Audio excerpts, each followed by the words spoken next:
कि 3 दिन से हम घर में जब बात करते हैं या सोने जाता हूँ, नींद के नजदीक पहुंचता हूँ, तो बार बार एक इमेज बनती है कि जब पानी भरा होगा तो उन बच्चों पर क्या गुजरी होगी। क्योंकि 1-2 बार ऐसा हुआ कि नदी में तैरते हुए पानी नाक में भर गया, 1-2 सेकंड्स के लिए डूबते डूबते मरे, मतलब बचे। कितना पेनफुल होता है वो 2-3-5 सेकंड, जो हम तो खैर 2-3-5 सेकंड में फ्री हो गए, निकल गए उससे। पर उन बच्चों ने तो कम से कम 1-1.5-2 मिनट, मुझे नहीं पता कितना समय इस चीज का होता है, लेकिन लगभग इतना होता ही होगा, झेला ही होगा। उम्मीदों की जब आखिरी कड़ी टूटी होगी, जब टेबल पे चढ़े होंगे बचने के लिए और पानी इतना सारा आ गया होगा। मेरी इस पूरे प्रकरण में मूल चिंता उस अनुभव को महसूस करने की है, और मैं इस बात से बहुत संतुष्ट हूं, अच्छा महसूस कर रहा हूं कि सारा रोष मुझ पर है। कम से कम मैं इस बात को लेकर निश्चिंत हूं कि वो मानते हैं कि मुझे उनके साथ और सही पक्ष में खड़ा होना चाहिए था। 27 जुलाई 2024 को दिल्ली के ओल्ड राजेंद्र नगर के एक कोचिंग सेंटर के बेसमेंट में पानी भर जाता है। 3 बच्चे वहां पे मर जाते हैं। वजह, वो बेसमेंट इल्लीगल था। वहां पे जो लाइब्रेरी चल रही थी वो भी इल्लीगल थी। 3 बड़े सवाल जो अभी हमारे सामने उठ रहे हैं। पहला, who should be blamed for this? इन तीनों बच्चों के मृत्यु का जिम्मेदार कौन है? दूसरा, क्या कोचिंग सेंटर्स, क्या कोचिंग इंस्टीट्यूट्स सेफ्टी नॉर्म्स को ताक पे रख के से सारे काम कर रहे हैं? तीसरा, क्या कोचिंग सेंटर्स सिर्फ और सिर्फ पैसा कमाना चाहते हैं? क्या यही मकसद रह गया लोगों का? इन सारे मुद्दों के बारे में बात करने के लिए हमारे साथ हैं Vikas Devi Kirti ji. Thank you sir, thank you आने के लिए। शुक्रिया नमन। सर, पहला सवाल यही, ऐसा क्यों लग रहा है कि सबने आपको निशाना सा बना लिया है? और एक सवाल और पूछना है इसी के साथ। 3 दिन हो गए हैं सर, हजारों बच्चे हैं, प्रोटेस्ट कर रहे हैं, धरना दे रहे हैं, जस्टिस की मांग कर रहे हैं, लाठियां खा रहे हैं, डंडे खा रहे हैं, पूछ रहे हैं कि विकास जी चुप क्यों थे? तो 2 सवाल हैं, एक तो कि मैं चुप क्यों था, और दूसरा कि पहले सवाल आपने क्या पूछा कि ऐसा लग रहा है कि सबने आपके ऊपर निशाना साध दिया, मुझ पर क्यों निशाना साध दिया है? एकदम अर्जुन की आंख की तरह उन्होंने, मछली की आंख की तरह आप पे निशाना साध दिया। मुझ पर निशाना इसलिए साधा है कि ऐसे मामले में कोई एक बलि का बकरा सबको चाहिए होता है, उससे चीजें थोड़ी आसान हो जाती हैं। प्रशासन के लिए आसान हो जाता है कि हम बच गए, एक का नाम लगा दो। समाज को भी एक सीधी सीधी बात समझ में आती है कि अच्छा एक आदमी मिल गया, यही जिम्मेदार था, तो वो तसल्ली मिल जाती है कि चलो हमें दोषी मिल गया। और जो कॉम्पिटिटर्स हैं उनको ये लगता है कि अच्छा मौका है, इसी में स्कोर सेटल कर लिया जाए, हिसाब बराबर कर लिया जाए। जो बच्चे हैं, बच्चे जिस इमोशनल टर्बुलेंस से गुजर रहे हैं, उनकी नाराजगी की वजह यह है कि मैं उनके साथ क्यों नहीं खड़ा हूं। तो बच्चों की नाराजगी जायज है, लेकिन जो सीलिंग का एक्शन है, मेरे ख्याल से 50 से ऊपर इंस्टीट्यूट्स पे हुआ, उसमें एक नाम हमारा भी है। पर शायद उनको मुझसे ज्यादा उम्मीद थी, इसलिए उनको खराब लगा, हर्ट हुए, तो नाराजगी पूरी मुझ पे फूटी है। और मैं इस बात से बहुत संतुष्ट हूं, अच्छा महसूस कर रहा हूं कि सारा रोष मुझ पर है। कम से कम मैं इस बात को लेकर निश्चिंत हूं कि वो मानते हैं कि मुझे उनके साथ और सही पक्ष में खड़ा होना चाहिए था। तो इसके लिए मैं कृतज्ञ हूं कि उन्होंने इतना गुस्सा मुझ पर किया। मीडिया ने गुस्सा क्यों किया? क्योंकि चैनल्स को व्यूज चाहिए, और जिसके नाम पे व्यूज मिलते हैं, अभी तुक्के से पिछले कुछ समय से मुझे व्यूज मिल रहे हैं, तो मेरा नाम लिख के गाली देने में व्यूज ज्यादा मिलते हैं, इसलिए मेरा नाम सबसे ऊपर रहता है।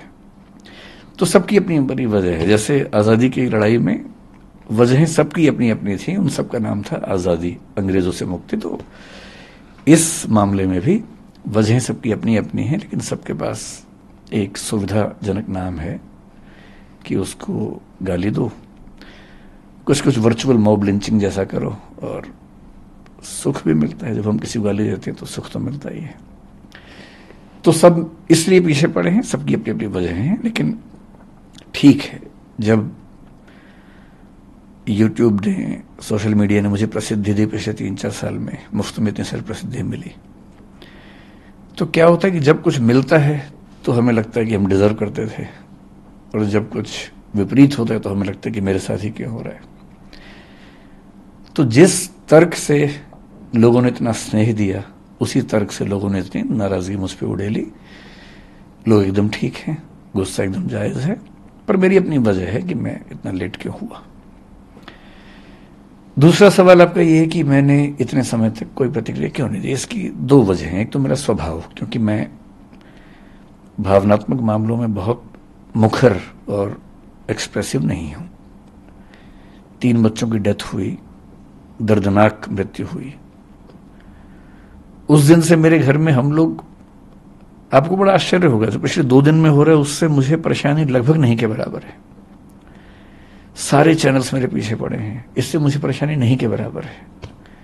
मेरे परिवार में लोग अचंभित भी रहते हैं कि मैं इतना सामान्य कैसे रह लेता हूं। मुझे ज्यादा चिंता दूसरी बात की है कि 3 दिन से हम घर में जब बात करते हैं या सोने जाता हूं, नींद के नजदीक पहुंचता हूं, तो बार बार एक इमेज बनती है कि जब पानी भरा होगा तो उन बच्चों पर क्या गुजरी होगी। क्योंकि 1-2 बार ऐसा हुआ कि नदी में तैरते हुए पानी नाक में भर गया, 1-2 सेकंड्स के लिए डूबते डूबते मरे, मतलब बचे। कितना पेनफुल होता है वो 2-3-5 सेकंड, जो हम तो खैर 2-3-5 सेकंड में फ्री हो गए, निकल गए उससे। पर उन बच्चों ने तो कम से कम 1-1.5-2 मिनट, मुझे नहीं पता कितना समय इस चीज का होता है, लेकिन लगभग इतना होता ही होगा, झेला ही होगा। उम्मीदों की जब आखिरी कड़ी टूटी होगी, जब टेबल पे चढ़े होंगे बचने के लिए और पानी इतना सारा आ गया होगा। मेरी इस पूरे प्रकरण में मूल चिंता उस अनुभव को महसूस करने की है, और वो दुख है। तो ऐसे दुख में उनके पेरेंट्स को मैं जानता नहीं हूं, मैं उनसे कैसे अपनी बात कहूं, कैसे उनसे मिलूं। दूसरा, जो विद्यार्थी इस समय आंदोलन में हैं, उनकी सारी बातें जायज हैं, लेकिन वो जिस उम्र में हैं, जिस गुस्से में हैं, थोड़ा सा ये भय भी होता है कि अगर हम जाके बात भी करें तो उस समय वो पूरी बात सुनेंगे या नहीं सुनेंगे। अच्छी बात है कि आज ऐसे 3-4 बच्चों से मेरा मिलना हुआ है। मैं भी एक मीटिंग से आ रहा हूँ, एलजी साहब ने बुलाई थी मीटिंग, उसमें कुछ बच्चे भी आए हुए थे और कई इंस्टीट्यूट्स के ऑनर्स भी थे। दिल्ली सरकार के आला अधिकारी भी थे, डीडीए से, एमसीडी से, फायर डिपार्टमेंट से, चीफ सेक्रेटरी दिल्ली सरकार के वो भी थे। तो वहां थोड़े से बच्चों से मेरी, मतलब 1-to-1 नहीं, लेकिन हाँ मीटिंग के दौरान बातें हुई। अब मुझे लगता है कि वो सहजता है, हो सकता है कि मैं आज या कल में बच्चों से मिलूंगा। क्या दिल्ली सरकार का कोई मंत्री, जिस मीटिंग का आप जिक्र कर रहे हैं एलजी साहब के साथ अभी चंद घंटों पहले हुई, क्या कोई दिल्ली सरकार का मंत्री भी था उसमें? नहीं, एक भी मंत्री नहीं था दिल्ली सरकार। ये मामला अभी एलजी साहब हैंडल कर रहे हैं, तो ब्यूरोक्रेट्स बहुत सारे थे, दिल्ली सरकार का कोई मंत्री नहीं था उसमें। अगर आप कुछ बता सके कि उस मीटिंग में क्या बातचीत हुई, किन मुद्दों पे बात हुई और क्या सहमति बनी? मीटिंग बड़ी अच्छी हुई। अच्छा लगा कि एलजी साहब भी और दिल्ली सरकार अब काफी एक्टिव है। दरअसल उनको भी कुछ मामलों में क्लैरिटी नहीं थी, बच्चों की समस्याएं भी सुनने, कोचिंग इंस्टीट्यूट्स का अपना पक्ष क्या है वो भी सुना, कौन से ऐसे नियम कानून हैं जो कंफ्यूजन पैदा करते हैं वो भी सुना, सब नोट किया। उसके बाद एक छोटी कमेटी बनाई गई है, उस कमेटी में मैं भी हूं, कुछ टीचर्स और भी हैं। उसमें अगर मैं ठीक ध्यान कर रहा हूं तो दिल्ली के चीफ सेक्रेटरी भी हैं, डीडीए एमसीडी के जो हेड्स हैं वो भी हैं। तो हम सब लोग अगले कुछ दिनों में कुछ मीटिंग्स करके इस समस्या का स्थायी समाधान निकालने का प्रयास करेंगे। और वो सुझाव सब लोगों ने दिए, मैंने भी दिए, और वो सब नोट किए गए हैं। कुछ बातों पर ऐसा लग रहा है कि अच्छा समाधान जल्दी निकल जाएगा।